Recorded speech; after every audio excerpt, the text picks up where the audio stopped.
धर्म की जय, गंगा मैया की जय। आज रोज તારીખ 15/7 અને શુક્રવાર થી શરૂ થાય છે પગપાળા ગૌ અહીંથી આ યાત્રા એ દેવગણા ગામે પહોંચશે, ત્યાંથી બોડિયા અને ત્યાંથી માલણપુર। રાણપુર તાલુકાના આ ત્રણેય ગ્રામ્ય વિસ્તારો છે અને માલણપુર મુકામે જશે।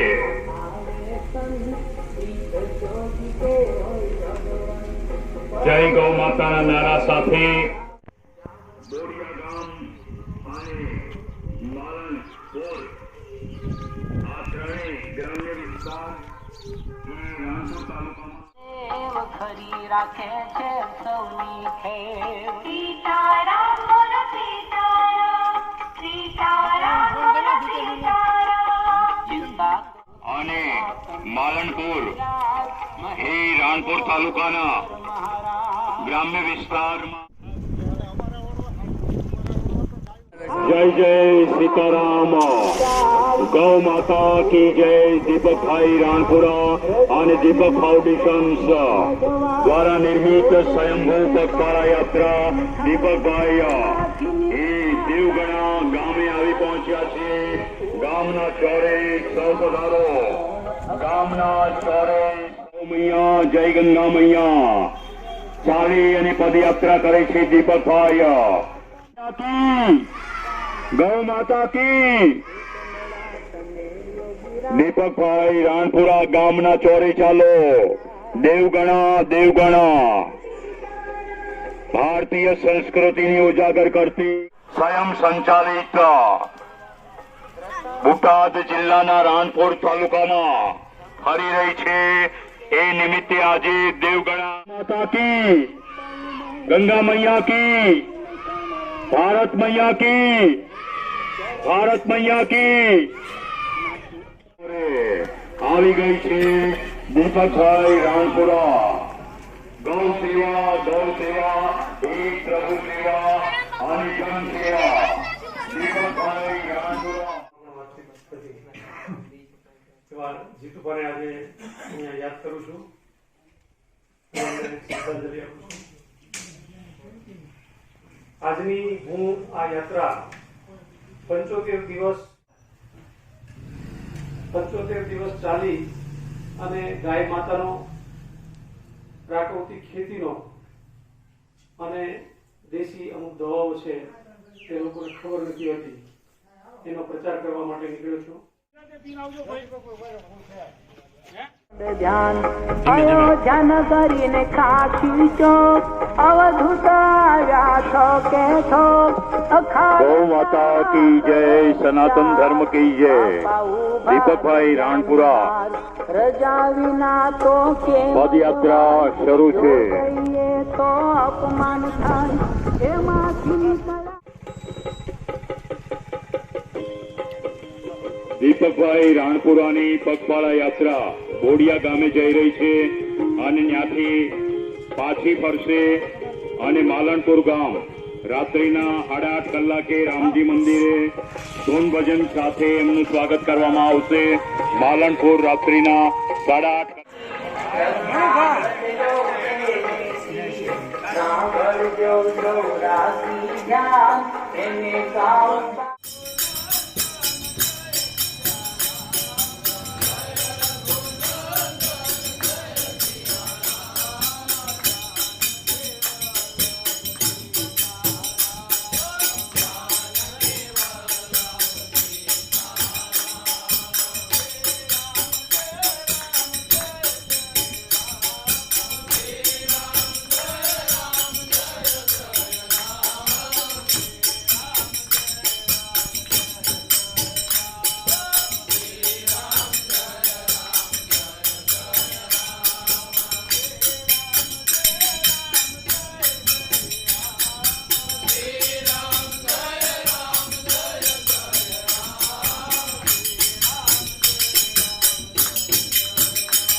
ભગીરથસિંહજી તેમજ બોડિયા ગામના સરપંચ શ્રી રણજીતભાઈ અને ગામના આદરણીય અને અગ્રગણ્યો જે આજે રામજી મંદિરના પટાંગણમાં અહીં પધાર્યા છે સૌનું હું સ્વાગત કરતા પહેલા ટૂંક પરિચય આપી દઉં. પૂજ્ય વંદનીય અસુરમ બાપુ દેવ મોરારી બરવાળા ખેલાશા જેમના સ્વર દ્વારા શ્રીમદ ભાગવત કથા, ગૌ કથા, શ્રી ગણેશ કથા અને રામચરિત માનસ અને બીજા અનેક ગ્રંથો પર જેમને ઘણી બધી કથાઓ કરી છે એમના ચરણોમાં પહેલા હું વંદન કરું છું. આરતી ટાણે આજે એક આરતીનું એવું ટાણું થયું અહીંયા અને સાથોસાથ અષાઢનો પણ એવો જ મેઘ મન મૂકીને વર્ષો છે કે મન મોર બની થનગાટ કરે, મન મોર બની થનગાટ કરે. મિત્રો, આજે આપની સમક્ષ જે આવવાનો થયો આકાશવાણી રેડિયો સ્ટેશન ઉપર જેને અવાજના એ ગ્રેડના સર્ટિફિકેટો મળેલા છે અને રાજકોટ રિધમ, શિવ અને સંગીતા અને અનેક સ્ટુડિયોમાં જે ટાઇટલ અવાજ જે તમે સાંભળતા હતા એ હરેશ જોશીના આપ સૌને જય સિયારામ. મિત્રો, આજે અહીં આવવાનો થયો આ ધરતી પર રાણપુરની ખમીરવંતી ધરતી છે, ગૌ પ્રેમી ધરતી છે અને એમાં વાવેતર કરવાનું મન થયું. દીપકભાઈ રાણપુરા એ આ પદયાત્રા લઈને નીકળ્યા છે. આ પદયાત્રા એ સંપૂર્ણ અષાઢી બીજથી જેનો શુભ પ્રારંભ કરવામાં આવેલો હતો રેફડા ગામેથી અને તારીખ 1, 7, 2, 3, 4, 5, 6 અને 7 દિવસમાં 23 ગામડાઓ અને 100 કિલોમીટર ચાલી અને જેમને પગપાળા યાત્રા કરીને પધાર્યા છે એમને તાળીઓના ગડગડાટથી સૌ ગ્રામ્યજનો વધાવી લીધો. વાત કરવી મિત્રો સહેલી છે. रास्ता दिखाते हैं लोग, 2 कदम कोई साथ चलता नहीं, जलता है दिल तो जलाती है ये दुनिया, अपने आप तो कुमार कोई जलता नहीं.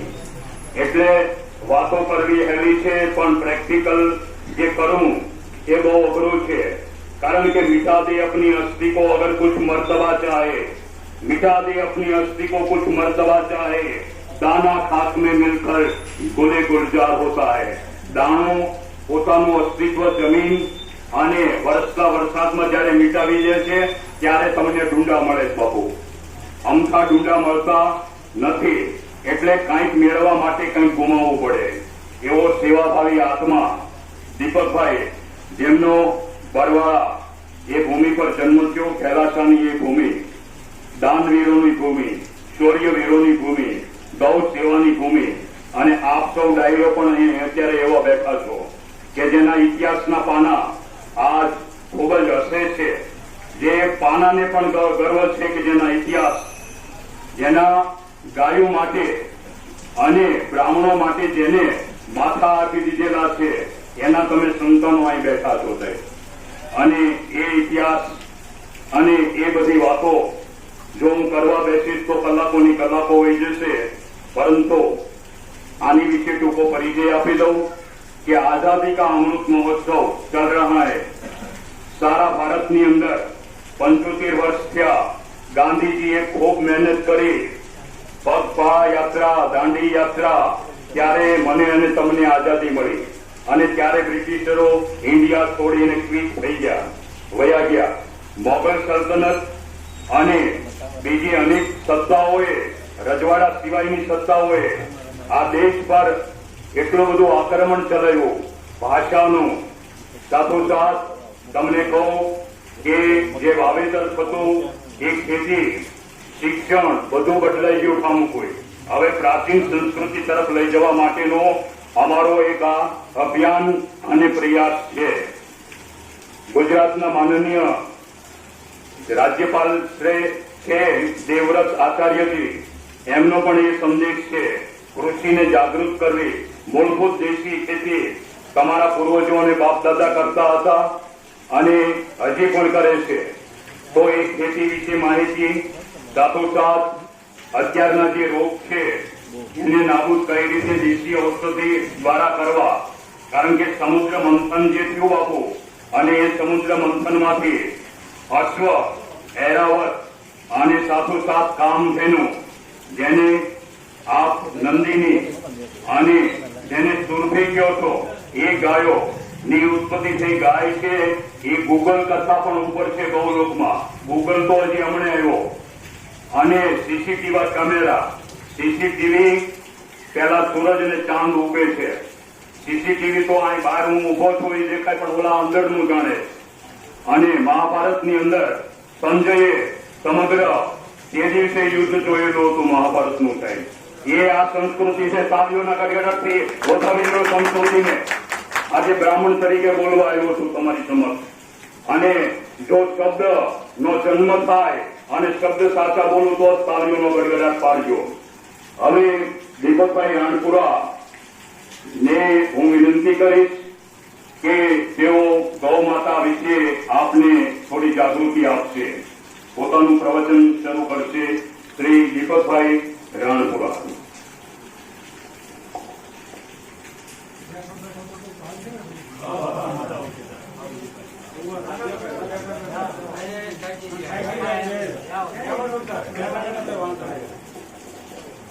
बोलिए श्री रामचंद्र भगवान की जय, गौ माता की जय, भारत माता की. આજે બોરિયા મુકામે વિશેષ વાત નથી કરવી, સીધા મુદ્દા પર આવીએ, કારણ કે આગળ પણ 8:30 નો ટાઈમ આપેલો છે. એટલે મારી સાથે પધારેલા આદરણીય બાપુ હસુરામ બાપુ, તેઓ કથાકાર છે. આદરણીય સરપંચ શ્રી દેવગણા ભગીરથસિંહ, આદરણીય સરપંચ શ્રી રણજીતસિંહ તથા બાપુ શ્રી તથા સૌ ગ્રામજનો. આજે ગાય વિશે આપણે ગાય માતા કહીએ છીએ ને બધા, પણ માતા જેવો ભાવ રાખીએ છીએ. ગાયને માતા તરીકે માનીએ છીએ. ગાય તો માતા જેવો ભાવ ખરો? માતા જેવો ભાવ ક્યારે કે આપણે કંઈક કામ હોય, આપણા ઘરે પ્રસંગ હોય, કંઈક નવચંડી યજ્ઞ કરવાનો હોય, એ હવન કુંડમાં ગાયના છાણથી લીપણ કરવાનું હોય, ત્યારે આપણને ગાય યાદ આવે. પછી કંઈક સારા કામે જતા હોય, શુકન લેવાના હોય, તો આપણને ગાય યાદ આવે. પછી આપણા ઘરે કંઈક કોઈનું સ્વજનનું મૃત્યુ થયું હોય, 12મું 13મું થયું હોય, પૂછડે પાણી રેડવાનું હોય, તો આપણને ગાય યાદ આવે. પછી ગાય આપણે ત્યાં એવા પ્રસંગે આવે ત્યારે તો આપણે પૂજન લેવું કરીએ, રોટલી ગોળ ખવડાવીએ, શીરો ખવડાવીએ. પણ એ જ ગાય બીજે દિવસે આપણા ખેતરમાં આવે તો દંડો લઈને વાયા પડો ને, દંડો લઈને વાયા પડો તો આમાંથી વાંધો નથી, પણ હાથમાં ખરપ્યો હોય તો ખરપ્યો મારો, દારી હોય તો દારી મારી દે. માણસો એટલા ક્રૂર પડ્યા છે કે એમનો ગુસ્સાનો પાર નથી જતો. એટલે ગાય છે એ જેમ આપણો મનુષ્યનો જન્મ ભગવાન મનુ અને શત્રુપાના સંયોગથી આ પૃથ્વી ઉપર બધા મનુષ્યોની આપણે થઈ, એવી જ રીતે ગાયની ઉત્પત્તિ છે એ કામધેનુ તરીકે આપણને સમુદ્ર મંથન વખતે આપણને પ્રાપ્ત થયેલી છે. અને એ કેવી ગાય? એ દિવ્ય કામધેનુ. તમે જે મનમાં સંકલ્પ કરો એ તમને આપે એવી ગાય છે. પણ આપણે બધું ભૂલી ગયા છીએ. આપણને એક ગાયનું 1 ગ્રામ ગોબર, ગૌમય વસ્તી લક્ષ્મી, ગાયના છાણમાં લક્ષ્મીનો વાસ છે એવું કહેવાય છે. અને એ એક ગોબરનું 100 ગ્રામ ગોબર હોય, 1 ગ્રામ એની અંદર 3 કરોડ કરતા વધારે બેક્ટેરિયા હોય છે. અને એવી બેક્ટેરિયા એટલા બધા પ્રકારના, હજારો પ્રકારના બેક્ટેરિયા હોય, અને એ એટલા બધા ઉપયોગી હોય છે કે એની કોઈ સીમા નહીં. એ જ્યારે તમે એને પ્રોસેસ કરો ત્યારે તમને ખબર પડે. એટલે ગાય છે એ પૂજ્ય છે, એટલું એમને નથી કીધું. ગાયનું ગૌમૂત્ર છે એ પણ એટલું બધું પવિત્ર કીધું છે. આપણે ત્યાં ગોળદાદા આવે સારા પ્રસંગે, પછી આપણને એમ કે ગૌમૂત્ર લેતા આવો, પછી એમની પાસે તાંબાનો લોટો હોય, એની અંદર ગૌમૂત્ર નાખે, પાણી થોડુંક નાખે, પછી દર્દનો વીટી બનાવી, વીટીને હાથમાં પેલા તૃણ લે અને એનાથી પછી એમ કે અપવિત્ર કરીને આપણને છાંટે અને આપણે પવિત્ર થઈ જઈએ. એટલે આપણા શાસ્ત્રો પણ કહે છે કે ગાય માતાનું ગૌમૂત્ર પવિત્ર છે, ગાય માતાનું છાણ પવિત્ર છે, દેશી ગાયનું દૂધ, દહીં, ઘી આ બધું પવિત્ર. પંચગવ્યની ચિકિત્સા પદ્ધતિ છે સાહેબ, એ ચિકિત્સા પદ્ધતિથી કેન્સર પણ નાબૂદ થાય છે. જે તમને ન મટતા રોગો હોય, અસાધ્ય રોગો હોય એ મટી જાય છે. એટલે ગાયને આપણે ખાલી માતા તરીકે પાળવા કરતા ગાયની જે ઉપયોગિતા છે એને આપણે જાણીએ તો પણ આપણને ખૂબ મજા આવે અને એમ થાય કે આ ખરેખર બહુ અગત્યનું છે. તો ગાય માટેના જે તમને હું અમુક વસ્તુ કહું કે તમે શાંતિથી સાંભળો તો પણ તમને મજા આવશે. ગાયથી પહેલા તો ખેતી થાય. આપણા સુભાષ પાલેકરજી છે એ ગાયથી એમ કે છે કે એક દેશી ગાય મોટી અને અથવા તો એક ગીર ગાય હોય તો એ આપણને 30 એકર જમીનની અંદર એક ગાય પૂરું પાડી દે. બરાબર, તમારે 30 એકર સુધી બીજી ગાયની જરૂર પડે નહીં. પણ હું એમ કહું કે અહીંયા બેઠા ખેડૂતો કેટલા છે? જાગૃત તો કરો છો, ખેતી કેટલા છે? બધા ખેડૂત છે ને? તો સાહેબ તમે બધા જેટલા વીઘા તમારે જમીન છે એનો 10% ભાગ હિસ્સો રહ્યો એ પ્રાકૃતિક ખેતી કરે છે. એમાંથી પ્રાકૃતિક ખેતી કોઈ કરે છે નથી કરતા? તો તમને હું પદ્ધતિ શીખવાડું. પ્રાકૃતિક ખેતી એવી વસ્તુ છે કે પ્રાકૃતિક ખેતીથી તમને ખૂબ જ ફાયદો થાય અને તમને રોગ મુક્ત, તમને સ્વાસ્થ્ય જેનાથી સારું રહે એવી વસ્તુ ખાવા મળે એટલે તમારું આરોગ્ય ન બગડે, કેન્સર જેવા અસાધ્ય રોગો ન થાય. એના માટેનું આ ગાયનું આખું શાસ્ત્ર છે. તમને ભટિંડા જિલ્લાની વાત કરું તો પંજાબની અંદર એક ભટિંડા કરીને જિલ્લો આવેલો છે. એ દિલ્હીથી ત્યાં ભટિંડા એક્સપ્રેસ ચાલે છે. પણ ભટિંડા જિલ્લાએ સૌથી વધારેમાં વધારે યુરિયા અને ડીએપી નો ઉપયોગ કર્યો છે. એટલે સાહેબ એ યુરિયા અને ડીએપી ના કારણે ભટિંડા જિલ્લામાં દેશમાં સૌથી વધારેમાં વધારે કેન્સર ત્યાં છે. એ ભટિંડાની ટ્રેન ચાલે છે. એ ટ્રેનનું નામ કેન્સર ટ્રેન એટલે પડી ગયું છે કે દરરોજ એ ટ્રેન સવારે ભટિંડાથી નીકળે અને દિલ્હી પહોંચે તો દરેક ડબે 5 થી 10 કેન્સરના રોગીઓ હોય છે.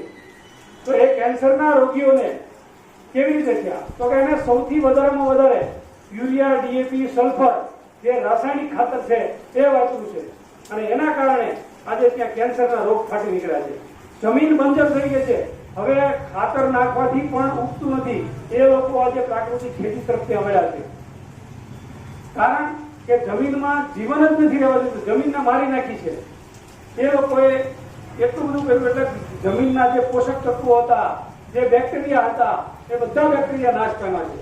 એટલે મારે તમને એ કહેવું છે કે તમે જ્યારે આજે ખેતી કરો છો એની અંદર આપણે પણ અહીંયા ડીએપી યુરિયાનો ઉપયોગ કરીએ છીએ.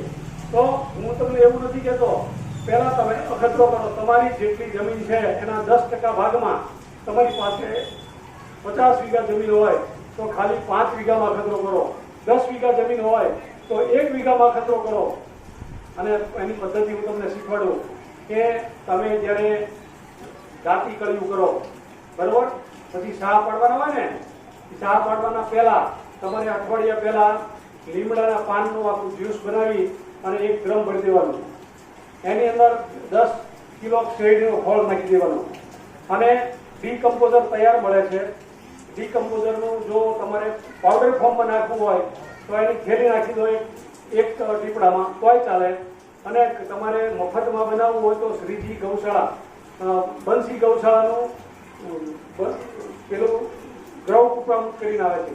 એ ગૌ કૃપામૃત મફત આપે છે એ લોકો. એક બોટલમાંથી તમારે 200 લીટરનું ડ્રમ ભરાય અને 200 લીટરનું ડ્રમ તમારે અઠવાડિયે તૈયાર થાય. એમાં 2 કિલો ગોળ નાખવાનો હોય, 2 કિલો ચણાનો લોટ નાખવાનો હોય અને 1 કિલો 10 લીટર ગૌમૂત્ર નાખવાનું હોય અને 10 કિલો છાણ. આ બધું નાખી અને તમે એને અઠવાડિયા સુધી એક જ સાઈડ ઘડિયાળના કાંઠે સવાર સાંજ 10-10 મિનિટ ચલાવો અને પછી ઢાંકીને મૂકી દો. એટલે અઠવાડિયે તમારે એ ગૌકૃપામૃત તૈયાર થઈ જાય અને એ ગૌકૃપામૃત તમે તમારા ખાતર હોય એની પર નાખો તો પણ ચાલે. અને એ જ ગૌકૃપામૃત તમે તમારા બીજને ફટ આપી અને વાવો તોય ચાલે. અને આ જે તમે લીમડાનું બનાવ્યું હોય એમાં અડધું ડ્રમ નાખી દો અને 2 દિવસ રહેવા દો. પછી એને તમે શામાં ચડાવી દો પ્રવાહી રૂપે. તમારો જ્યારે તમારી દાંતી ચાલતી હોય પાછળ ત્યારે તમારું જે એની હાલમાં પાછળ નળીઓ લંબાઈ હોય એવું તમારે બનાવી લેવાનું પીપળામાં. અને એની અંદર જે અંદર દંડુરી ઝીણી થતી જાય એટલે એ તમારું બીજને ફૂલ રક્ષણ આપશે. અને અઠવાડિયું તમારે બહારવા દેવાનું. અને અઠવાડિયા પછી તમે કોઈ પણ બીજ એમાં વાવશો તો તમારો ગ્રીન કાર્બનનો વધી જશે અને એ બીજ એટલું મજબૂત થશે એમાંથી જે છોડ ઉગશે. જેમ આપણે ચૈતર મહિનો હોય અને કોર પીવો તો આખું વર્ષ તાવ ન હોય એવું કહેવાય છે. પીવો તો કોઈ નહીં પીતું હોય ત્યારે બધાએ બંધ કરી દીધું. આ એલોપેથી દવા આવતા બધા દેશી દવા અને બધું ભૂલી ગયા છે. એટલે તમે ચૈતર મહિને કોર પીવો તો તમને સાહેબ આખું વર્ષ તાવ ન આવે અને તમારું શરીર સારું રહે. એવી રીતે જમીનને પણ તમે આ જો પાયામાં આપી દો તો તમારે તમારા છોડ છે એને મૂળજન્ય રોગો નહીં લાગે અને એ એકદમ સ્વસ્થ રહે છે. અને જેટલો છોડ સ્વસ્થ હશે તેટલું જ તમારું ખેતીનું છોડ સારો રહેશે. બરાબર. તો આપણે દાખલા તરીકે આ હમણાં કોરોના ગયો તો બધાને કોરોના થયો, અમુક બાકી રહી ગયા છે. રહી ગયા બાકી મોટા ભાગનાને થઈ ગયો 50% લોકોને, 50% બાકી રહી ગયા. શું કામ બાકી રહી ગયા? કારણ કે એ સ્વસ્થ હતા, એમની ઇમ્યુનિટી સારી હતી, એમની રોગ પ્રતિકાર શક્તિ જોરદાર હતી, માટે એમને કોરોના નથી થયો. કોરોના વાહક બન્યા પણ એમને કોરોના ન થયો. કોરોના નહીં થવાનું કારણ એમની શક્તિ વધારે હતી, શારીરિક શક્તિ, એમની ઇમ્યુનિટી સારી હતી, એટલા માટે નથી થયો. એવી જ રીતે આપણો છોડ જ્યારે ઇમ્યુનિટી વાળો થશે ત્યારે એને બીજા રોગ નહીં લાગે. બરોબર.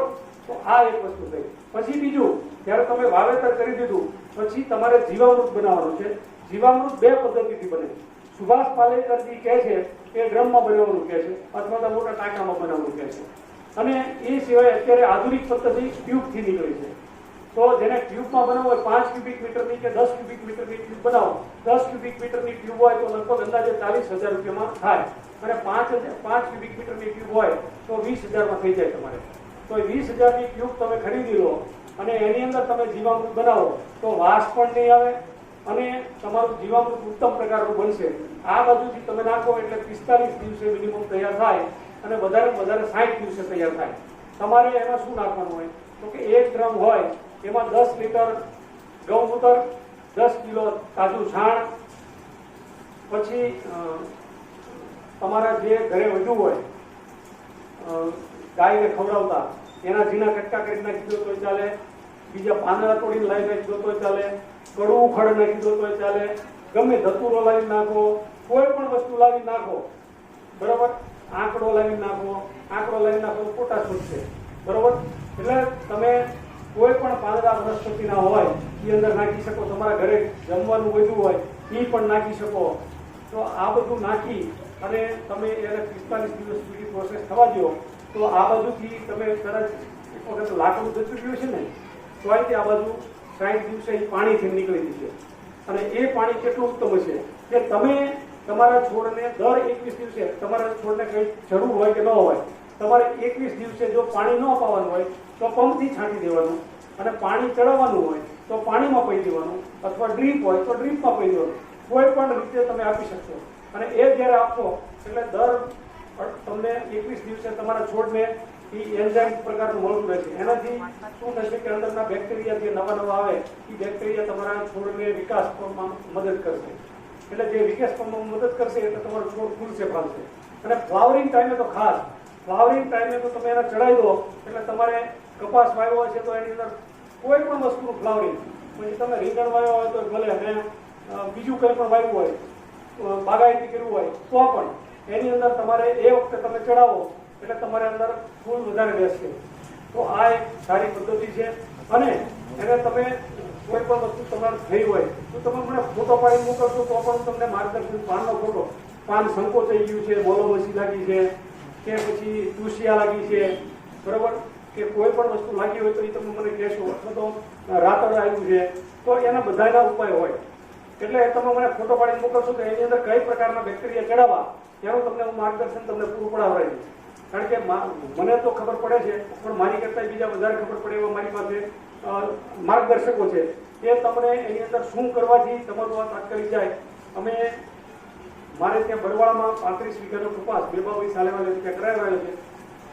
DAP નો એક દાણો નથી નાખ્યો અને યુરિયા પણ નથી નાખ્યું, અને છતાં પણ આજે કપાસ સરસ છે. હમણાં 15 દિવસ પહેલા મને એમનો ફોન આવ્યો, મને કે દીપકભાઈ કપાસ થોડો પીળો પડ્યો છે, તો મેં કીધું તમે એજોસના બેક્ટેરિયાની કેપ્સ્યુલ તમને આપું છું, એ ચડાવો અને એજોસનું ડ્રમ બનાવો, એક કેપ્સ્યુલમાં 1 ડ્રમ થઈ જાય. તો એની અંદર તમે 20-25 લીટર યુરિયા નાખી દો, યુરિયા 20-25 લીટર ગાયનું મૂત્ર નાખી દો એટલે યુરિયાનું કામ કરશે. એટલે એમને એ ચડાવ્યું, એનાથી ખૂબ ફાયદો થઈ ગયો. તરત જ તે છોડ છે એ લીલાશ પકડી લે છે 2-3 દિવસની અંદર. કારણ કે જે અંદર આપણા બેક્ટેરિયા રહેલા છે એ બેક્ટેરિયા એજોસને નાખશો એટલે એજોસ છે એને એ યુરિયાના જે બેક્ટેરિયા હોય એને સજીવન કરશે અને એને પેલા પ્રગતિકારક કરશે. એટલે તાત્કાલિક ઈવડા એ બધા કામ કરતા થશે અને તમારા છોડને મદદ કરશે. બરાબર? તો આ રીતે ખેતી કરશો તો તમને ચોક્કસ ફાયદો થશે. બીજી રહી વાત, આપણે યુરિયા અને આ DAP નાખી અને આપણી જમીનમાં જે કઈ વનસ્પતિ હતી આપણને ઉપયોગી હતી એ બધી મારી નાખી છે. આપણે ત્યાં અસંખ્ય પ્રકારની વનસ્પતિઓ થતી હતી અને બધી જગ્યાએ થતી જ હોય, પણ આ બધું નાખવાથી બધી નાશ પામી ગઈ છે જે ખૂબ આપણને ઉપયોગી હતી. એવી 2-4 વનસ્પતિની હું તમને અત્યારે જાણકારી આપું તો એક 1000 દાણીઓ કરીને આવે છે, બાકરકાયો કે ને, બાકરકાયો થાય છે તમારા અહીંયા? બાકરકાયો એટલો બધો ઉપયોગી વસ્તુ છે કે કોઈને કમળી થઈ હોય તો કમળી વાળો માણસ બધા એવું કહે કે લગભગ જીવે નહીં. કમળામાંથી કમળી થઈ હોય એટલે માણસ મરી જાય, આવું બધા તરત કલ્પના કરી લે. બરોબર? પણ તમે બાકરકાયાને 1, 2 અને 3 ડોઝ રોજ સવારમાં નળના કોટે 3 દિવસ આપો, ચોથે દિવસે તમે લેબોરેટરી કરાવવા જજો, તમારે 100% ભગવાન રામજી કઈ નહીં થવા દે. બરોબર? એટલે એટલી બધી સરસ વનસ્પતિ છે. આમ કહેવાય કે વિકળો કમળામાં કામ કરે, પણ વિકળા કરતા પણ આ 10 ઘડી 15 ઘડી કામ વધારે કરે અને એકદમ સરસ થઈ જાય. આવી નાની બીજી વાત છે કે એક લીલાબા જાડેજાની વાત છે, આમ તો બધે કરતો હોઉં છું. એ મૂળ રાજકોટના અને હરિભાઈ તગડી ખરા ને, એમના સાળી થાય. તો એમને લીવરનું કેન્સર હતું, 4થા સ્ટેજનું કેન્સર હતું અને મટતું નહોતું. પછી એમને કોઈ એવું કીધું કે દેવરક્ષ સીતાભાઈ મહાસતીજી છે એ કેન્સર વિશે સારું જાણે છે, તો એ દેવરક્ષ સીતાભાઈ મહાસતીજી પાસે અમે ગયા અને એમને મથન ઉમદાની કરીને બેઠા. એમને લખાયું કે એક ગૌમૂત્ર થોડું કીધું હતું કદાચ, અને 12 6-7 પાન, મીઠો લીમડો અને સરગવો, આ 3 પાનનું જ્યુસ સવારમાં નળના કોઠે દેવાનું અને જે કલાક 1.5 કલાક રહી અને કોળું આવે ને, લાલ કોળું સફેદ કોળું, એનું જ્યુસ દેવાનું અને એ પછી કલાક 1.5 કલાક રહી દાળનું જ્યુસ દેવાનું અને પછી જે જમવું દેવાનું. એ સિવાય આયુર્વેદિક દવા એમને લખી દીધી હતી. રાજકોટથી મેડિકલ સ્ટોરેજથી લોકો લાવ્યા હતા. સવાર બપોર સાંજે 3 ગોળી દેતા હતા કે ગર્ભવતી હતી, કઈ શ્રેણી હતી ખબર નથી. તો આ દવાથી એમને માત્ર 2 મહિનામાં ચાલતા થઈ ગયા. આજે 5.5 મહિના થયા. 5.5 મહિનામાં ઘરનું તમામ કામ કરે છે. એટલે કહેવાનો મતલબ એ છે કે આપણી પાસે જે શાસ્ત્ર હતું એ પૂરતું સક્ષમ હતું, પરંતુ જે અંગ્રેજોની મેકલોએ મોકલેલી આ પદ્ધતિ એને આપણને ભૂલવાડી દીધું આપણું જ્ઞાન અને આપણે ભૂલી ગયા. હવે કોઈને મરડો થયો હોય તો બિલ્લો, હવે બિલ્લાનો ગર્ભ છે ને એ એટલો બધો અક્ષીર છે, એને તમે સુકાઈ દો અથવા મોરબો કરી ખાઓ તો 1-1 ચમચી સવાર સાંજ ખાઓ તો તમને તરત જ ગમે એવા ઝાડા થઈ ગયા છે અથવા તો થોડી ઘણી એસિડિટીનું પ્રમાણ છે એ પણ એ મટાડી દે છે. કારણ કે એને સવારે એનું જે આંતરડાનું જે કામકાજ હોય ને એને સારું કરવાનું એનું કામ છે, તો એનાથી તમને ખૂબ સારું થશે. એટલે આવી બધી ઘણી બધી વસ્તુ હોય. હમણાં આગળના ગામે ગયો પણ હવે અત્યારે હું નથી કહેતો, કારણ કે અમુક વનસ્પતિ એવી હોય છે કે એ ખૂબ સરસ કામ કરતી હોય છે. એટલે આપણે આપણા ઘરે અરડુસી, તુલસી, પુદીનો, પછી આ આદુ, આ બધાના પ્રયોગ કરો અને સૂંઠ, ખાસ સૂંઠ છે. અને તમારે ખાસ ધ્યાન ક્યાં રાખવાનું કે સિઝન ચેન્જ થાય, શિયાળામાંથી ઉનાળો, ઉનાળામાંથી ચોમાસું, ચોમાસામાંથી શિયાળો, રોગો ત્યાર વખતે જ વધે. એનું કારણ શું થાય કે એક વાતાવરણથી તમે ટેવાઈ ગયેલા હોય અને પછી જ્યારે બીજું વાતાવરણ આવે ત્યારે તમારા શરીરને એની સાથે સંતુલન સાધવું પડે. એ સંતુલન સાધવામાં જ્યારે શરીર માર ખાઈ જાય એટલે આપણે માંદા પડીએ. તો એવા સમયે તમે ગરમ પાણી પીવો અથવા તો એની અંદર હળદર ને મીઠું નાખી અને એક ટાઈમ સવારમાં પીવાનું રાખો, ઠંડુ ન ખાઓ, આ બધું ધ્યાન રાખો તો તમે ચોક્કસ માંદા ન પડો, ઓછામાં ઓછા માંદા પડો. આપણે આપણી ખાણીપીણી ચેન્જ કરીએ તો 100% આપણે સારા રહીએ. એટલે વિશેષ કંઈ કહેવું નથી, કારણ કે અમારે આગળના ગામે પણ જવાનું છે અને આ ટ્યુબનું જો કોઈને નોલેજ જોતું હોય તો પછી મને ફોન કરશો. મારા નંબર હું તમને આપી દઉં છું. મારો નંબર છે 98 254 39 346 અને બીજો નંબર છે 94 082 973 ખાસ કરી 94 082 973 લખજો, જેથી કરી અને તમારે જ્યારે કંઈ પણ કંઈ જાણકારી મેળવી હોય તો ચોક્કસ મળશે. અને આ સંકલ્પ પત્ર હું લાવ્યો છું એ ખાસ મારે તમને કહેવાનું છે. સંકલ્પ પત્ર બધું હું સંકલ્પ કરું છું કે એવું નાનું પછી જ આપું પહેલા. આમાં મેં 7 સંકલ્પો લઈને હું યાત્રા નીકળ્યો છું. સૌથી અગત્યના આ 7 સંકલ્પો છે. 7 સંકલ્પોમાં એવું છે કે પહેલો સંકલ્પ છે કે હું મારી જમીનમાંથી 1 વીઘો 2 વીઘો 5 વીઘા પાંજરાપોળ માટે ઘાસચારો વાવીશ અને પાંજરાપોળમાં દાન આપીશ. કારણ કે તમારા રખડતા મૂકેલા અહીંયા લોકોએ મૂક્યા હોય ઢોર કોઈએ તો એ પાંજરાપોળમાં આવતા હોય છે, કારણ કે તમે દૂધ ખાધું, બરોબર, અને દૂધ ખાઈ બધાની જવાબદારી છે. આમાંથી દૂધ કેટલા નથી ખાતા એ કહો? કોઈ નથી ખાતું એવું નથી, બધા ખાય છે ને.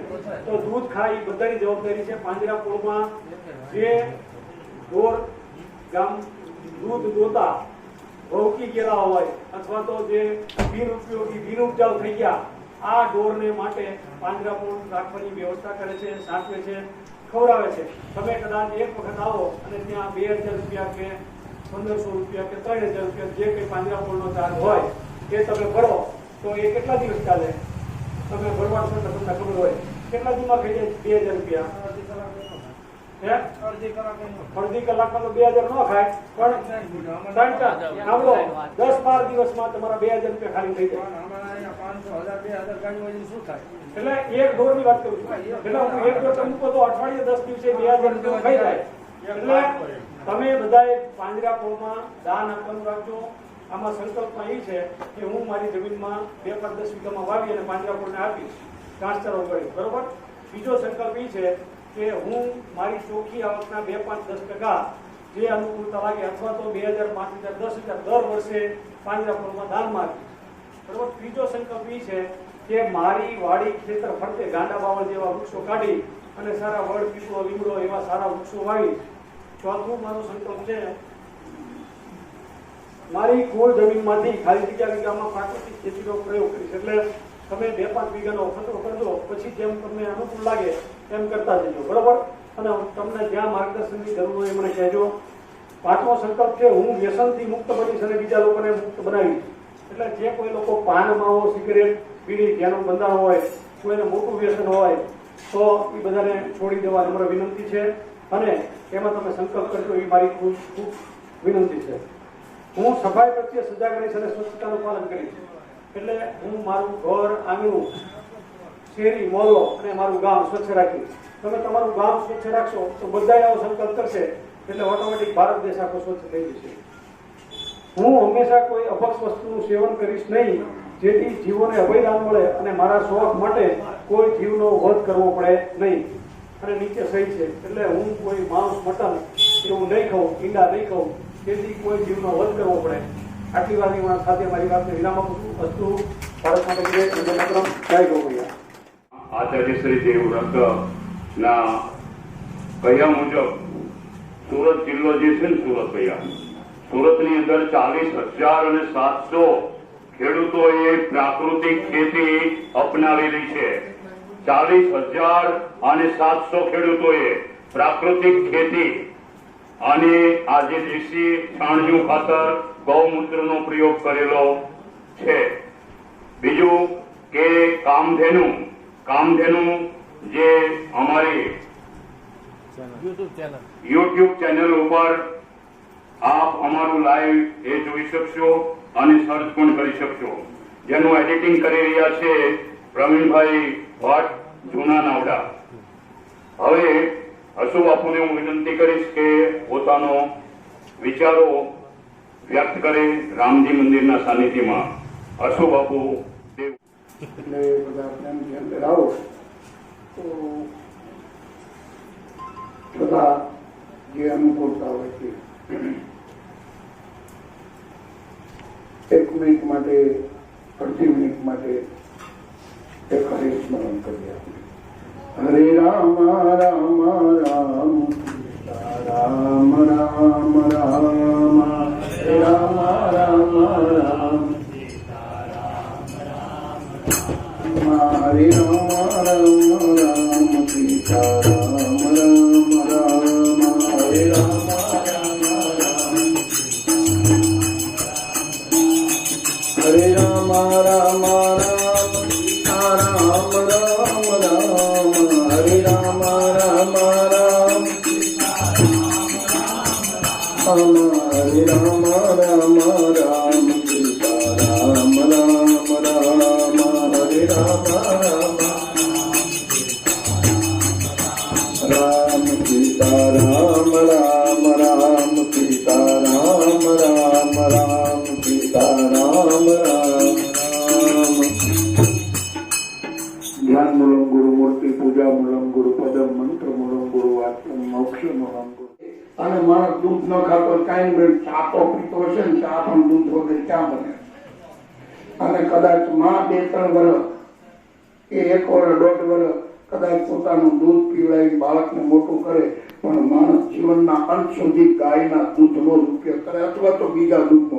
અને ભેંસનો ઉપયોગ અને ભેંસના દૂધનો ગાયો માટે જ ખ્યાલ છે. જેટલા ક્ષત્રિય સમાજ ભગવાન ધન્વંતરીએ જે મૂક્યું છે એ શું શું ઉપયોગમાં આવે એ 2-5 મને જાણકારી છે, એ હું આપની વચ્ચે વહેંચીશ. આપણને વેદો અને શાસ્ત્રો ચાલવું હોય તો તમારે ગાય વગર ચાલે નહીં. તમે અહીંયા ગાયની સેવા કરી હોય તો જ ત્યાં વૈતરણી પાર કરાવવા ગાય આવે અને એનો પૂંછડું પકડી અને તમે વૈતરણી પાર